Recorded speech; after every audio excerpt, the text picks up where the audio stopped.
Hello. Good, how about yourself? Good, good. Okay, good evening, folks. It's 6 o'clock, and we have the hall for an hour. We have the Historic Preservation Commission is meeting after us, so I'd like to get started. It's a very informal process. We're at the very beginning of this project.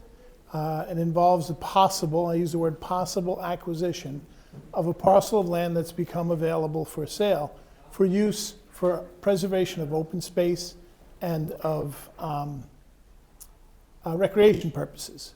It's illustrated on this map here. If you're familiar with the high school, it's behind the high school on Robertsville Road. It's approximately 5 acres, which is a pretty nice sized piece of land. This kind of opportunity does not come around that often. It's an opportunity you only get once in a lifetime to preserve land for open public space. It's not inexpensive, but we're fortunate that we have the opportunity to perhaps acquire it at no cost to our local taxpayers.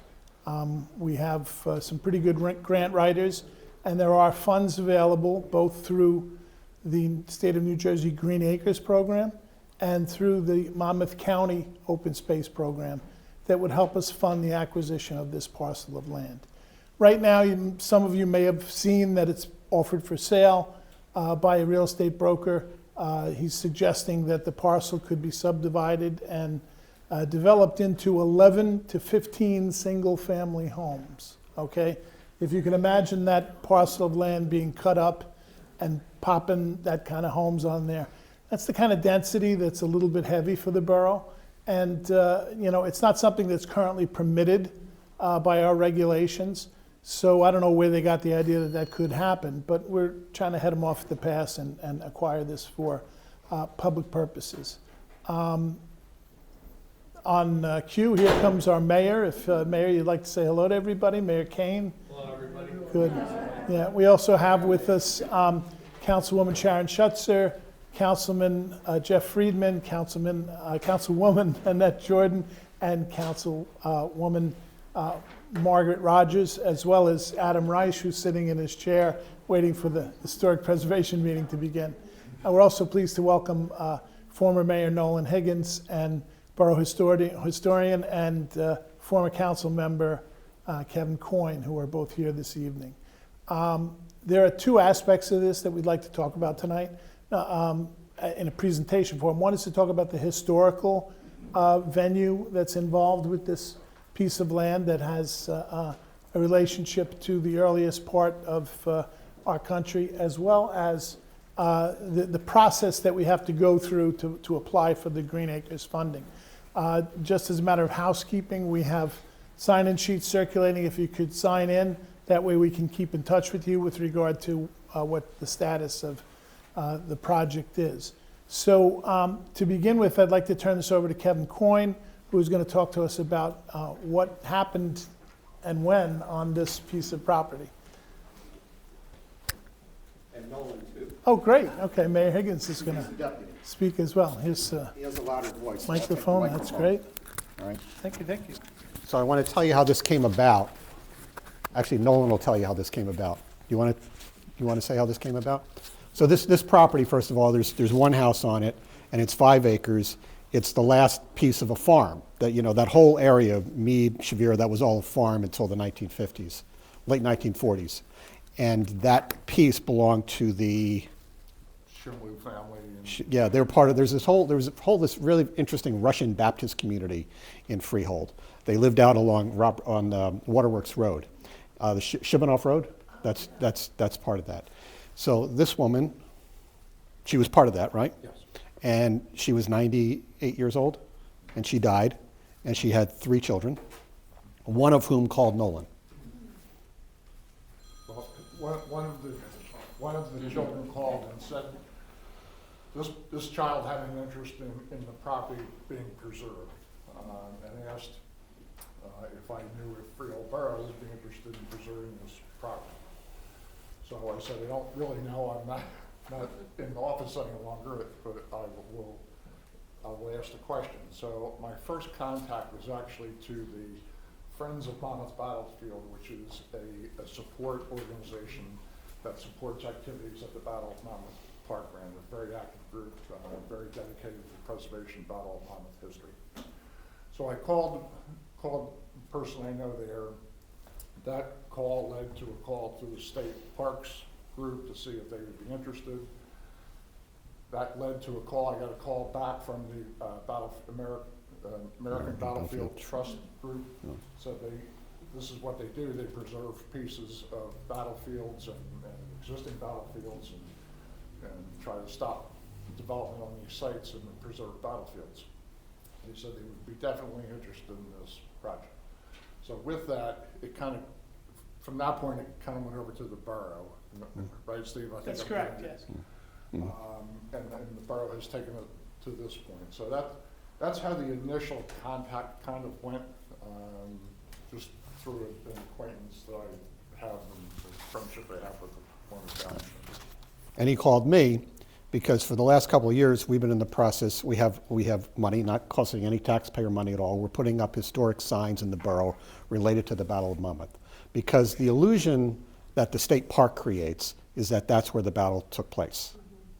The battle started at Freehold High School. All right, the battle started on Dutch Lane Road. All right, the afternoon fighting all happened at the park, and that was all farmland. So that was why it was able to be preserved as a state park. For years, Nolan and I have been trying to let people know that the battle actually was here. I mean, the map that the American Battlefield Trust has, it lists eligible land for preservation under their programs. The whole of the borough of Freehold is on that map. So when he called, Nolan called me too, as well as to Steve. And I said, this is a perfect opportunity to actually expand what we've been trying to do, which is to let people know that this is where the battle was. You know, there were 20,000 British soldiers camped where we're standing on June 26th, 27th, 28th, or 27th. They started marching on the morning of the 27th. They were on their way. I'll give you just a very brief version of the Battle of Monmouth. Very brief. I can try to do it. I just want to do it for the fourth graders. The Americans, the British were in Philadelphia and New York. The Americans had just spent the winter at Valley Forge. Miserable winter. But what happened in the fall of, this is 1778, the fall of 1777, we won the Battle of Saratoga, which meant the French joined the war. And when the French joined the war, the British got really worried. And they said, we can't hold Philadelphia anymore. We got to get out of here and go to New York. Because the British held New York through the whole war. The British held Sandy Hook through the whole war, too. Monmouth County was a civil war. If anyone's watched the Ken Burns' American Revolution, he's make that point quite clearly, what a civil war it was. So, the British start marching. Now, to get from Philadelphia to New York, they have to go to Sandy Hook and get on boats, because there's no Hudson Tunnel, there's no George Washington Bridge. They have to get on boats and go from Sandy Hook to New York. So they start marching across New Jersey. 20,000 people, and wagon trains and cannons and everything you can imagine. Washington is in this is the nickel version, all right? Washington is in Valley Forge, and his general is saying, my God, they're vulnerable. We can attack them. So they start marching from Valley Forge. And where do they meet? Here. It's the largest single one-day battle of the American Revolution. Bloodiest single day of the American Revolution. Right here on this ground. Not just in that park. In this ground here. Because General Clinton, who was the British commander, he took over the Coven, what's called the when we were growing up, it was called the Clinton House. I don't know why we let the loser have the name of the house. It's now called the Covenhoven House, which is the name of the family that owned it. That was his headquarters in town. There were only about 40 buildings in town, plus the courthouse. So the British start marching out of town on the morning of Sunday, June 28th. Washington's kind of hesitant. They're not quite sure how to do this. He sends an advance guard of 5,000 under Charles Lee. They get to Dutch Lane Road, just not too far past the high school, past the old John Montgomery home. They start shooting. The British, Clinton was worried about this, so he left his best, stop me if I'm doing this wrong, I have this right. Clinton left his best troops at the back. Cornwallis and his best troops were at the back because he was afraid of being attacked from the rear. So 5,000 Americans start shooting at 10,000 British. The British turn around and say, all right, you want to fight? We're going to fight. And they fight all the way up Dutch Lane Road through the high school athletic fields. They get to Veterans Park, you know, that little ridge on Veterans Park where you could sled ride as your kid. Americans were up along there. British were there. Eventually, they're outnumbered. The Americans hightail it out toward the park. By this point, Washington arrives on a white horse, and right about where Wemrock Road and Englishtown Road meet, he rallies the troops. And then they spend the rest, that's about 11:30 in the morning, noon, somewhere around noon. It's like 100 degrees that day. They start fighting there, and then that's where the park is. But, here, we all grew up here, we had a Battle of Monmouth parade when we were kids. We didn't really know this. We didn't really know that this is something that happened in the borough of Freehold, right? In the borough of Freehold. Our whole town is considered a battlefield site. So, a couple years ago, we got the idea to put some signs up. We got some money, again, no taxpayer money. We got some money, we raised money during the centennial of the borough. We have some grant money, and we're putting historic signs around. And the first 6 historic signs, I wrote them, Mark Lamhut, God bless him, designed them. And we just had a meeting with the county. The county's hosting a website where there's going to be a QR code on there. You can go and learn all of this stuff that I'm telling you right now. But there's 6 signs. And we'd like to have a place to put a 7th. And the 7th would be on this property, because as soon as Nolan said it, and for 21 houses, really? I mean, I would be for it. I would be for it just for open space. I'd be for it just for open space.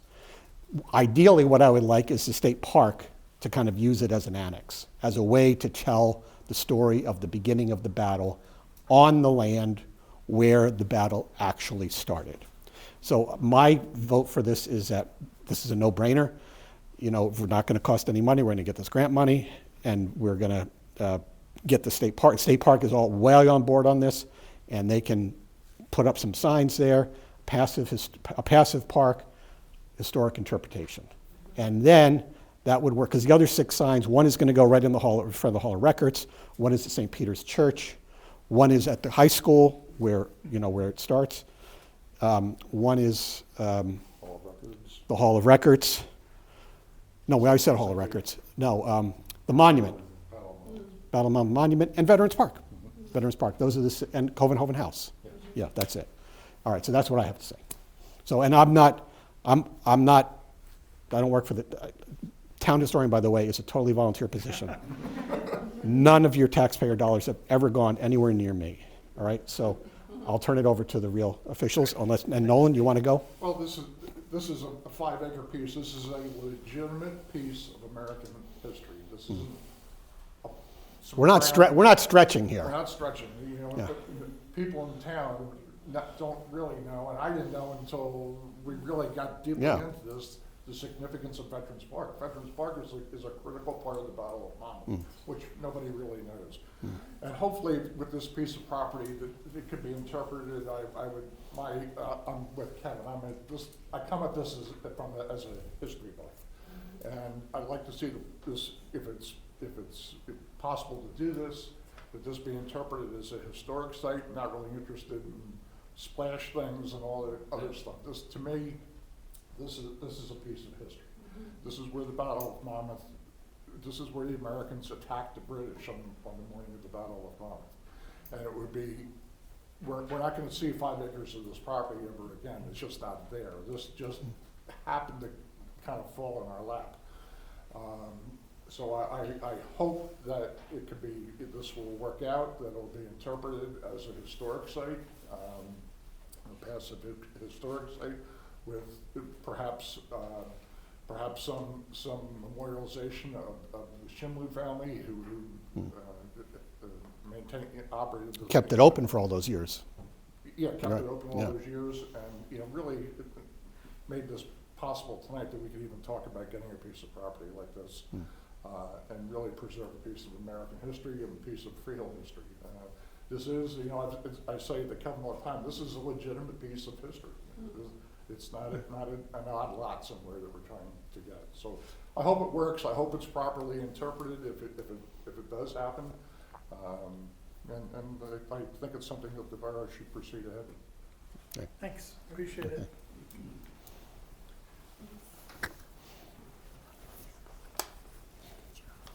A long time ago in another life, I used to work in the insurance industry and had occasion to come to Freehold on a regular basis to meet with an insurance agent on, by the courthouse there. I can't remember his name. Somebody here knows his name. George Dittmar, absolutely. I used to meet with Mr. Dittmar. And he always spoke with great pride about the community here and about the history behind it. And I understand he was involved in the town's history as well. So I kind of got a sense of Freehold before I ever came to Freehold as an employee. And it really informs the nature of the community and what it's all about. So I certainly appreciate Mayor Higgins and Kevin's input on this end. This is important, and it's something that is worth pursuing. We do have a lot of parkland in town. Can never have too much parkland. We are spending grant funds. Sometimes we get criticized for applying for grant funds because you have to wait a little bit. But it's always nice to see a park get improved without any big hit to the taxpayers. So we're working on Liberty Street Park, we're working on Veterans Park, we're working on Lenore Park, we're working on Lake Toponimus to make improvements to make those facilities more useful for families and children and everything. This is a unique opportunity to have a passive park that's integrated into an important neighborhood that would be available for people to go and reflect about what Freehold's all about, to have perhaps facilities where we could do historic presentations, maybe a gazebo or something where we could have talks in the neighborhood, and have it be a place where people can go and enjoy the cool breeze. It's got some nice trees, and obviously we'd spend some money refining it and everything. But it's a real opportunity to have the kind of park that people would visit, maybe with some gardens or some nice plantings that'll attract people. So how are we doing so far? Everybody thinks it's a good idea, or anybody against it? No, okay, I appreciate that. You may or may not be aware that we have a survey online. You can access it through the borough webpage. And if you could go and fill that out, that would be helpful. So far, we have almost 300 responses, which is almost unheard of. But we have a number of people answering our survey. And I will tabulate that information and make it available for everyone to take a look at. Just ask a bunch of questions about parks and what you'd like to see and that sort of thing. So now the work begins. We have really good grant writers who have already begun to explore how we go about filing for Green Acres. We're told that they are eager to spend money through their park acquisition wing, which is where the money comes from to acquire parks. And the state will pay for 50% of the acquisition cost. We've also had conversation with Paul Gleitz from Monmouth County Parks, and he's very interested in having us acquire this property and preserve it as open space forever as well. And the county has always been helpful with grant funding for park improvements. This will be our first time applying for park acquisition, and they will pay for the other half. So this is how we do things with sleight of hand, but at the end of the day, hopefully we'll have 5 acres and a new park. So we have with us today Trevor Taylor, who's our borough engineer. Trevor's going to talk a little bit about the process that we have to go through to convince Green Acres to give us this money. So I'll turn it over to Trevor. Trevor, you gotta Thank you, Steve. Once again, Trevor Taylor from CME Associates, the borough engineer. So there is an application that has to be put together as part of the submission to Green Acres. This is the public engagement part of the application. So this is, as Steve mentioned, there's an online survey. This is part of that. Any input tonight would be put into minutes to be submitted to Green Acres along with the application. There's also a public hearing that would have to be put out in front of the council meeting coming up. And as part of that council meeting, there is also a governing body resolution. Council would have to endorse the application to be submitted. Along with the applications, there's also a project schedule, some mapping that has to be put together, some photographs of the project site, and also a project narrative of what the property would be used for going forward, which is, the information from tonight is going to be put into that project narrative for the property. Again, public engagement will document tonight what happens at the meeting tonight, as well as also the survey that is done online. And once that is all put together, that gets submitted to Green Acres for review. Steve indicated it's up to 50% matching if whatever money Green Acres does put out with a grant, and then the rest of that is with a low, I think it's a 0% loan for the remainder. So 50% grant and 50% 0% loan. And once that's done, when Green Acres does approve it, the borough would have to do a survey as well as a phase 1 assessment. Any property that goes in front of Green Acres, they are required to do a survey as well as the phase 1 preliminary assessment. And once the funding is in place, the property gets put on a ROSI, meaning that the property can only be used as open space or parkland. So once Green Acres monies are taken for the property, it goes onto the ROSI and can no longer be developed besides a park, open space or park. So that's one of the benefits of the Green Acres process is it's preserved forever. It's very difficult once it's preserved to get that property off of a ROSI. So a couple other just technical items that need to be put together with the application once all this is done. The applications are due to Green Acres on, I believe it's February 27th, so in about a month and a half. And then once that's submitted, Green Acres may come back with a couple questions that the borough would have to answer, but typically once that's submitted, it's just a matter of Green Acres reviewing it, and then they come out with a list of all the funded properties some point towards the summer, third quarter of 2026. So it's kind of a lengthy process, but they do get several applications throughout the year for this project. So there is a fairly lengthy review that they have to do. And I think it's a great property to be submitted for this. It falls right in line with what Green Acres is looking for, and it's a great program to be involved in with the Green Acres. And that's all I had for I did look at the property. As Steve indicated, it's just under 5 acres. There do not appear to be any wetlands or streams on the property, so that always helps with the phase 1 when we're doing the phase 1.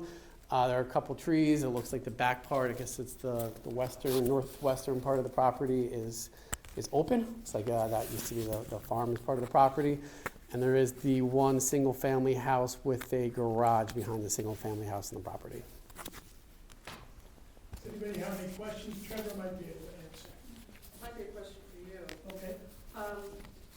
The information tonight was really important, and thank you for sharing it, but the survey went out without that information. So I'm concerned that when you're tabulating what the community said when they're answering the survey without having this information, that you might get, I want a park, I want a playground, I want a splash I can pad. tell you that we've gotten a wide variety of responses. So they'll be considered, but I think most of the responses that I've seen so far are exactly what we're talking about. Yes, ma'am. Once the property goes to Green Acres, then they can't develop it. But in the meantime, what if the people that own it sell it? Could they sell it to someone else before we get Green Acre approval? We've been in contact with the owners, and they are interested in working with us to preserve the property for Great. open space. Okay, thank you. Our borough attorney, Bob Cosgrove, is going to help them. Yes, sir. Are there initial ideas about what would happen to the residents on the property? If That's a this- good question. We would have to assess it when we acquired it and determine if it has any use. If it would be beneficial to say it was an interpretive center, or if it could be retrofitted as some form of historical building. I can tell you that it does not date back to the period. It's from the 1940s, I understand. It is what I would describe as a pastoral setting. If drive onto the property. There's something kind of magical about it. All of a sudden, your blood pressure drops, and there's lots of trees, it's cool, it's got a nice turnaround in the back. I'm not encouraging anybody to go on the property because they don't have that authority, but we were invited to take a look.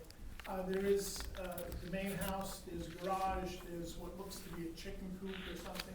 So there were farming activities that took place at one time.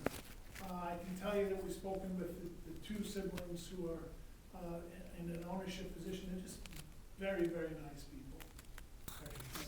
Yeah. Just to add to that too, if you do take Green Acres money for any piece of property and there's a structure on it, that structure also has to be used for recreation and or open space. So it's not like you can use that building for anything different than what the purpose of this meeting is for. Yeah. And as was mentioned earlier, when you use Green Acres funding for park improvements or for park acquisition, all of your parkland becomes encumbered, which means that you can't dispose of any of your parkland in town. There's a document that we're required to file called a ROSI. It's known as a Recreational Open Space Inventory. And you file it with the state, and all of your parkland is preserved forever. There is a process by which you could dispose of a parcel if you wanted to, but it would require a 7-to-1, what's the word? Ratio replication. It's a 701 diversion, I think, of a different property. Yeah, and so if you're gonna sell an acre of Green Acres land, you have to provide 7 acres somewhere else. And it has to go before a body known as the State House Commission, and they have to approve it, which they almost never do. So it's expensive to dispose of parkland, it's almost impossible, and that's not the purpose, that's not why we're acquiring it. We're not acquiring it to sell it or develop it. We want to see it used for this purpose that was stated. Any visions for the layout of the property, like the entrance way, like Robertsville? Yeah, that's something that we'll have to do later on once we get it, but there will have to be a way to get on and off and a parking area. Something that's not intrusive, I would say not particularly overdeveloped, that blends in with the surrounding territory. There'll be a complete design for the use of the property, and there'll be hearings on that as well.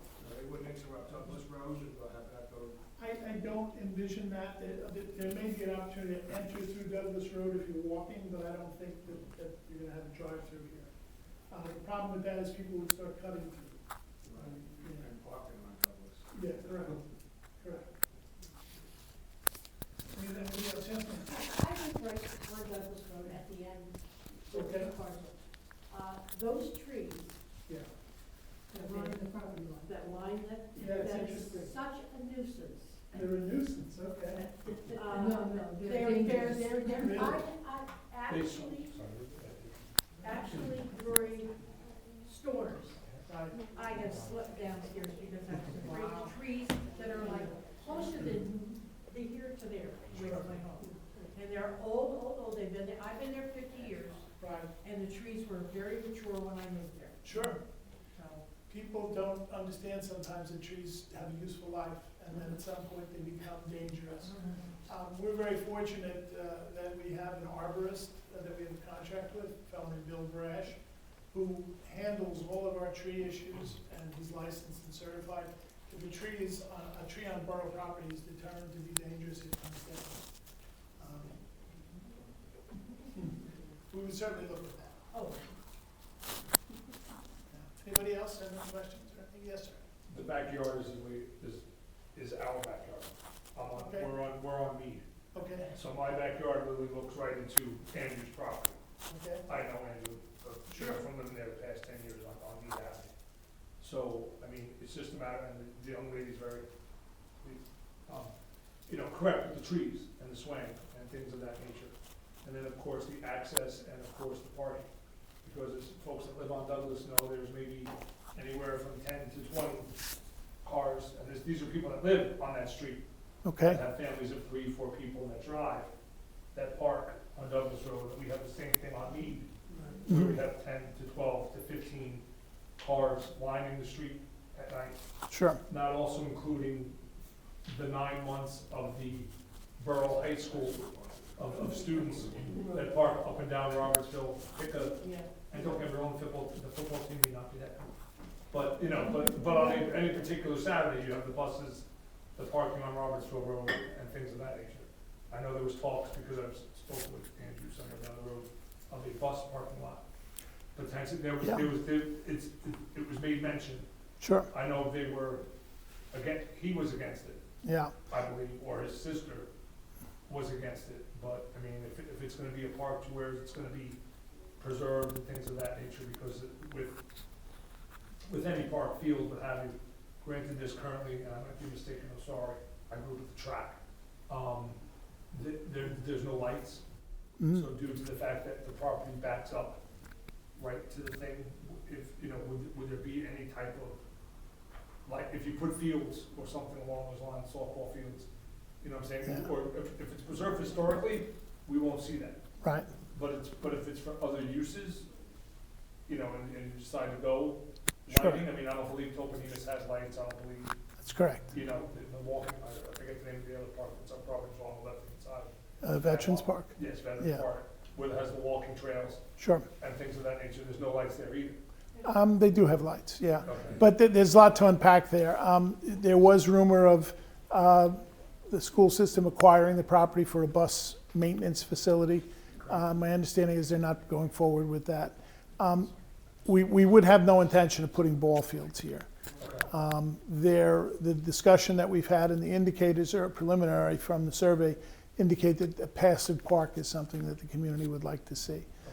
If there were some lighting, it would be integrated into the neighborhood. It would be the type of lighting that doesn't create light pollution, down lighting for walking as opposed to lighting up the whole sky. I mean, I'm all about late night fire pits Sure. and parties, I'm joking. Yeah. Sure, But, you know, just wanted to see like which way it was possibly headed. yeah, it would definitely be a passive park. Okay. It's the general idea, yeah. And with regard to parking, you know, if parking does become an issue with people parking on the streets to go to the park, we may have an opportunity to use a permit system or to examine other ways to regulate who gets to park on the neighborhood streets. So we can have a conversation about that. Anyone else?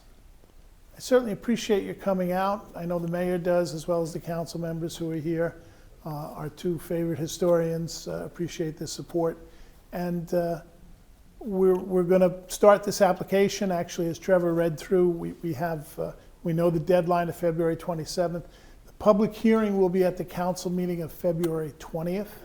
Okay, if you'd like to come out for that. And I will have the survey results before that. Yeah, February 20th. Yeah, February. And it's the 16th? Okay, my mistake, it's the 16th. Sorry about that.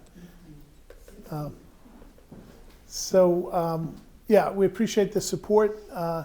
That's something that Green Acres is also interested in, so I'll be able to tell them we had a nice meeting where a large number of people turned out. So, Not to make it more confusing. yes, sir. February meeting is actually Tuesday, February 17th, because that Monday. Okay. 17th, there you go.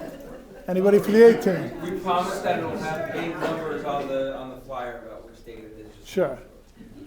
Yeah, you could, Well, it's funny, I called and I'm sorry? the meeting popped up. 6 o'clock, 6:30, yeah. Council meetings at 6:30. Yes, Would the people that border that, Yes. residents that border that piece of property, would we be noticed if there's any kind of change at all? change in the use of the property? That's a good question. Ordinarily, if it were to be developed, you'd receive notice of planning board hearings and everything. We can certainly do that, yeah. We can let you know if we're successful in acquiring it. That's not too big a lift. Anyone else? Yes, sir. Steve, hey, just to recap real quick. So the grant pays half of it, and Green Acres essentially pays the other half. Right, So then the town doesn't have to cover the cost of the acquisition, right? that's correct. And then, so after the town acquires it, is there a running maintenance cost? Sure. Yeah, Is there any taxable implications to this property? We would anticipate maintaining the facility with our current workforce. You know, it's going to require mowing and, you know, plantings perhaps. You know, once we acquire it, we would probably apply for additional grant funding for any improvements that we determine need to be made. Would it be a state park? I heard you say state. No. The state No. sister wanted, but it's a borough park, but the state. As Kevin mentioned, we'd like to integrate with the state and have them at least be aware of it and help us with programming for the facility. I have not heard that they were interested in acquiring it. They're So, interested in it happening, sure, of course they are. as is the county park system. Yes. They all like open space, so, you know. But to answer your question, yeah, there's going to be an additional cost for it. One of the things that we're working on is responsible redevelopment in other areas of town to generate additional tax revenue to support the expansion of services as needed. You know, our police force does a great job. Could we use more policemen? Absolutely. Public Works, would I like 2 or 3 more guys? Absolutely. But the mayor doesn't let me spend money that I don't have. So we have to generate new revenue in order to cover those expenses. And that's part of, you may have heard about our hometown redevelopment plan, which is taking place in the center of town. That will generate, when it's built, over $1.2 million of new revenue for the borough, recurring revenue too. It's not just once, it's over and over and over again. So we'll be able to fund the necessary services through that and through aggressive use of grant funding. Ashley, yes? Hi, sorry, I missed like the first part. Oh, but that's all I right. just had a silly question. Are they gonna do any site surveys on it to make sure that the ground and nothing is hazardous there? since That is a happens? requirement. When the grant funds are certified, they require us to do a phase 1, is it, Trevor? Phase 1 Yeah, environmental phase assessment. And would that be covered by taxpayer dollars, or are we sourcing a grant for that? Because that Um, can cost upwards of $100,000. No, it's not that expensive, not at all. We do them all the time.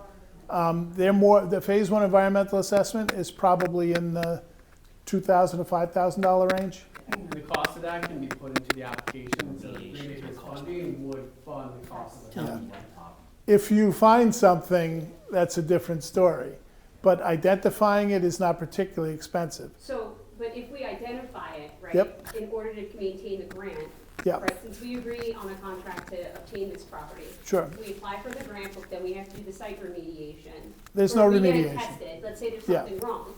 We are at, built like the will to fix it so that we could get the park. Is there gonna be something in the contract that if it's like, oh, you need to do $1 million worth of remediation Yeah. on it, we can back out of it? Yes, but the good news is that we know what this land has been used as historically. It's been a farm, okay? There's no gas stations that were on there, no manufacturing, no chemical companies. It's been what it is for 200 years. Yeah, I mean, getting the grant doesn't mean you necessarily have to buy the property. That's a second. You have to do the survey and the phase 1. Once you get the Green Acres agreement, then the borough can decide based on that information whether to close on the property. So I But- guess one thing I would comment on, and no one probably understands this a little bit too, speaking from a historical association, we took a Green Acres collaboration in Middletown, and, you know, we're responsible to take care of the house, Sure? basically indefinitely, and it costs money. We've tried renting the house to different activities to Mhm. offset that money. It's not very popular, the parking's terrible and stuff, so, you know, we spend money to maintain it, and that needs to have a clear vision of the use of the building prior. So Right. luckily in this case, maybe it doesn't have as much historic value as the property in Middletown, but it's a cost. And then the other thing is, if you start renting it out, you said a pavilion or something Sure. to program it. The state wants basically half of that money, or they wanna make sure that you put all that money back into the property. So there'll be, continuing accounting just for that property is something I would make. If you're using Green Acres funded property to generate revenue, number one, you have to get it approved by the state, and there's a possibility they might want some of the revenue. But That's not the kind of programming that we're talking about. We're talking about having an historic reenactor come and give a talk, Well, I or agree, I'm just, maybe a concert or something like that, in chamber music or something. Not to make money, but to present something for the community to enjoy. Ashley? Sorry. That's all right. So since we do the freehold borough grants that we do for the participatory budget, if we do acquire this property, could we put something fun, cool, and exciting there out of that budget to that? Or will that, now that we own it in a different way, could we not touch that with Well, participatory budget ideas for like next year or the year after? whatever it is? participatory budgeting is the will of the people. The people let us know what they'd like to invest those funds in, and it goes up for a public vote. So that's something that, if somebody wanted to put that idea forth and the public approved it, then that would be a project that would be funded through PB. Annette, you want to add anything? Or? No? No, you're absolutely right. Yeah. Cool. I do have one. Steve, you talked about the survey. Yeah. And that, I know it was on Facebook, but if people aren't on social media, where else can they access that? We can make paper copies available. I'll have them here. Or on the website? It is on the website. Okay. Yeah, And will this presentation be on any of the social media? that's the plan, yes. We're not streaming live, but we are recording it for that purpose. Yes, ma'am, you have a question? I'm sorry. Oh, I- no, are you sorry. just- You said that, and I was like, I wonder if they can see me last night. There you go. You are definitely visible. You're out there, so. All right, well, we do have an Historic Preservation Advisory Commission meeting after this. We have a sign-up sheet, but make sure. The sign-up sheet is passed around. Yeah, please make sure you signed up, okay? Feel free to stay for HPAC. Brianne would love to have this audience. Love it. There you go. For those of you who don't know, Brianne is chairperson of our Historic Preservation Commission, and we kind of piggybacked on their evening here, and Domenica's going to come here to throw me out pretty soon. So appreciate you coming out. Always available if you want to give me a call or reach out. Happy to discuss any ideas or concerns that you have, not only on parks, but on anything else in the borough as well. Mayor, you have anything to add at the end? Thanks, everybody.